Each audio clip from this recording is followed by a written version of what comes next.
We tell you now about the son of the old man Young, who was indeed one of those bandits. After Pilgrim had beaten to death the two chiefs on the mountain slope, the thieves scattered and fled for their lives. By about the time of the fourth watch, however, they had regrouped and came to knock on the door of the Young house. When he heard the noise, the old man put on his clothes at once and said, "Mama, he's back." "If he's here," said the old woman, "go open the door and let him in." No sooner had he opened the door when those thieves swarmed inside, all crying, "We're hungry! We're hungry!" The son of old Young hurried inside to wake up his wife, so that she could cook some rice. As there was no more firewood in the kitchen, he had to bring back some from the rear garden. Then he asked his wife in the kitchen, "Whose white horse is that in the rear garden?" "It belongs to some monks from the land of the East," said the wife, "who are on their way to seek scriptures. They came to ask for lodging last night, and Papa and Mama fed them dinner before they were sent to sleep in the barn back there." When the fellow heard this, he ran out to the thatched hall in front, laughing and clapping his hands. "Brothers," he said, "we're very lucky. Our foes are in the house." "Which foes?" asked the thieves. The fellow replied, "The monks who killed our chiefs came to our house to ask for shelter. They are sleeping in the haystacks in our barn." "How marvelous," said the bandits.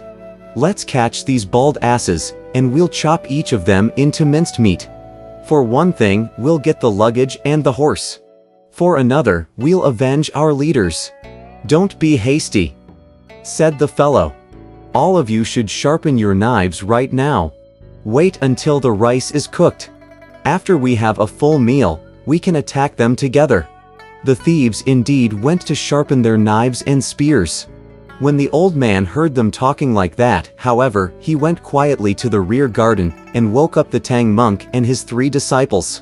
"That fellow has led a band of his friends here," he said. "And when they discovered that you were here, they planned to harm you. Mindful of the fact that you have traveled a great distance to reach our place, this old moron can't bear the thought of your getting hurt. Pack your bags quickly, and I'll let you out the back door." When Tripitaka heard this, he shook all over as he kowtowed to thank the old man. Then he called 8 rules to lead the horse, Sha monk to pull the luggage, and Pilgrim to pick up the 9-ringed priestly staff. After the old man let them out of the back door, he returned to the front and quietly went to bed once more. We tell you now about the fellow and his companions. When they had sharpened their knives and spears and eaten their fill, it was already about the time of the 5th watch. They rushed together into the rear garden, but no one was to be seen. Quickly lighting torches and lamps, they searched all around for a long time, but not a trace could be detected. Then they found that the back door was open, and they all said, "They've escaped from the back door." With a shout, they gave chase immediately. Every bandit was darting forward like an arrow, and by sunrise, they caught sight of the Tang monk. When the elder heard shouts behind him, he turned to look and discovered a band of some 30 men rushing toward him, all armed with knives and spears. "Oh, disciples!" he cried.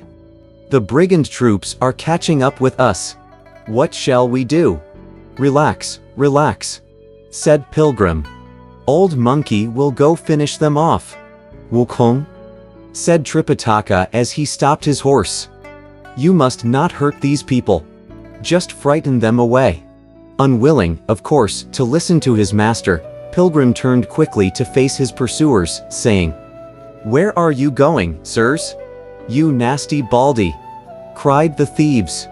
"Give us back the lives of our great kings." As they encircled Pilgrim, the bandits lifted their spears and knives to stab and hack away madly. The great sage gave one wave of his rod, and it had the thickness of a bowl. With it, he fought until those bandits dropped like stars and dispersed like clouds. Those he bumped into died at once, those he caught hold of perished immediately, those he tapped had their bones broken, and those he brushed against had their skins torn. The few smart ones managed to escape, but the rest of the dumb ones all went to see King Yama. When Tripitaka saw that many men had fallen, he was so aghast that he turned and galloped toward the west, with Ju 8 Rules and Sha Monk hard on the horse's heels. Pilgrim pulled over one of the wounded bandits and asked, "Which is the son of old Yang?" "Father," groaned the thief. "The one in yellow." Pilgrim went forward to pick up a knife and beheaded the one in yellow. Holding the bloody head in his hand, he retrieved his iron rod and, in great strides, caught up with the Tang monk. As he arrived before the horse, he raised the head and said, "Master, this is the rebellious son of old Yang, and he's been beheaded by old monkey." Paling with fright, Tripitaka fell down from the horse, crying, "Wretched ape! You've scared me to death. Take it away. Take it away." 8 Rules went forward and kicked the head to the side of the road, where he used the muckrake to bury it. Sha Monk, meanwhile, put down the luggage and took hold of the Tang monk, saying, "Master, please get up." After he regained composure, the Tang monk stood on the ground and began to recite the tight fillet spell. The head of Pilgrim was clamped so painfully tight that his entire face turned scarlet, his eyes bulged, and dizziness overtook him. Rolling on the ground, all he could mutter was, "Stop that recital! Stop that recital!" The elder, however, went on for more than 10 times, and still he would not stop. Pilgrim was doing somersaults and handstands, for the pain was truly unbearable. "Master, please forgive my sins," he cried. "If you have something to say, say it. Just stop that recital." Only then did Tripitaka halt his recitation and say, "I have nothing to say to you. I don't want you as my follower. Go back." Kowtowing despite his pain, Pilgrim said, "Master, how is it that you are chasing me away?" "Brazen ape," said Tripitaka. "You're just too vicious. You are no scripture pilgrim. When you slaughtered those 2 bandit chiefs below the mountain slope yesterday, I took offense already at your lack of human kindness. When we reached that old man's house last night, he was good enough to give us lodging and food, and moreover, it was he who opened his back door to let us escape with our lives.